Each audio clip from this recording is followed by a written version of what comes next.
હોળીનો પર્વ છે ને ચારે કોર રંગોની બોછાર છે। તો આ હોળી પર જોઈએ કેટલાક એવા કાર્ટૂન્સ જેમાં હોળીના રંગોની સાથે છે કેટલાક ઇમોશન્સ પણ।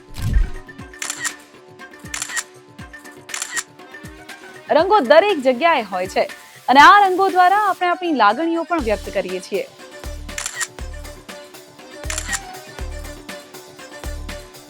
હોળીનો આ રંગ સૌથી ઉગ્ર રાજનીતિ પર જોવા મળે છે।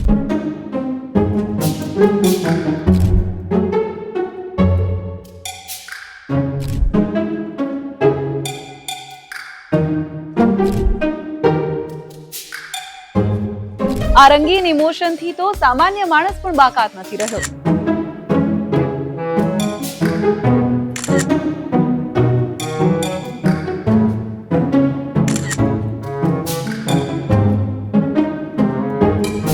આવા જ હોળીના અનેક રંગો છે, તો આપ પણ આ રંગોનો ત્યોહાર માણો। દિવ્ય ભાસ્કર તરફથી આપ સૌને હોળીની શુભેચ્છાઓ। આપ જોડાયેલા રહો દિવ્ય ભાસ્કર એપ સાથે। શેર એન્ડ ડાઉનલોડ કરો દિવ્ય ભાસ્કર એપ।